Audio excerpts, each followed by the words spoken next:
All right, well, let's talk stocks now and your money, because if you are long in strong equities, congratulations. We are coming off one of our best summers ever.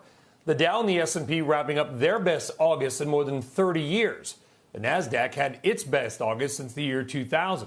Some of the top performing stocks include, well, names you know: Tesla, you might have heard about that one, Royal Caribbean, Salesforce, and MGM. But September has historically not been kind to investors. In fact, historically, the worst month of the year for investing. Joining us now is Victoria Fernandez, Chief Market Strategist at Crossmark Global Investments, as well as David Bianco, DWS America's CIO. Victoria, let's begin with you. Not only are we coming off this red-hot summer into a month that is typically not kind to investors, but we've got this little thing called an election coming up in just over 2 months. A lot of talk about the biggest risks not being COVID, not being lockdowns, not being perhaps trade deals. It is the potential for a contested election. What do you see for equities going forward the rest of the year? Well, we think we're going to have some volatility. I mean, we had been looking at a target of around 3,400, 3,500 on the S&P for the end of the year, and now here we are at the 3,500 mark already. So we anticipate that because of these volatilities, because of the things that you've mentioned, because of COVID, states starting to reopen, cases spiking in some areas, the election, trade issues, all of that is going to cause some volatility in the markets, and you'll have some pullbacks, which for us is really an opportunity to go into the market and buy some names. But I have to disagree a little bit when it comes to the election.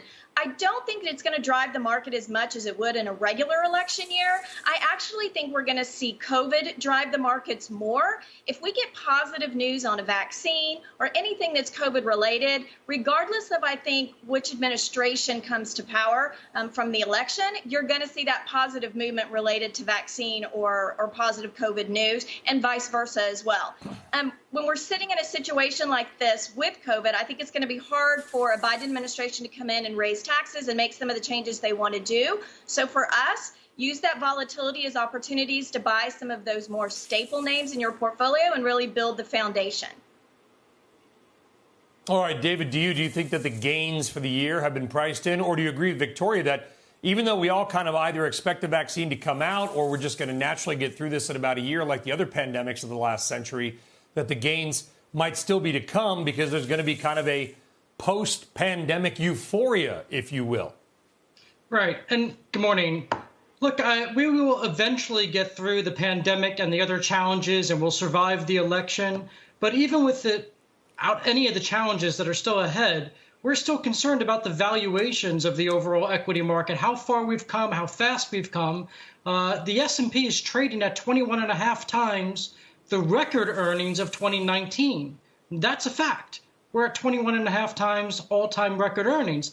Now, we can talk about forecasts, and we do believe that for 2021, about $165 equivalent to the all-time record is within reach, but a lot needs to go right. And that includes, as Victoria said, an election that does not turn out to bring, at least not immediate, policy changes. And we are concerned about the prospects of a Democratic sweep that would bring higher corporate tax rates and higher investor taxes on dividends and capital gains. So I don't want to talk investors out of their favorite stocks. There's always some things out there that are attractive. We've been most attracted to growth stocks. Okay. And also we found value in corporate bonds. So we've been surviving this bull market, even though we've been cautious the whole way up.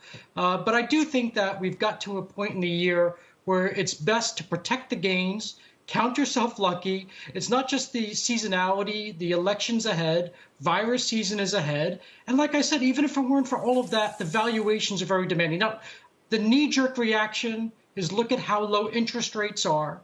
And while these interest rates can substantiate these PEs, remember, unemployment's still above 10%, continuing initial jobless claims are over 1 million, higher than the records of last recession. So think about what interest rates might be if employment were better. Yeah. And that's how we're trying to think about valuation. What would normal interest rates be? They'll be lower than history, but I don't believe they'll be this low if you believe in a recovery.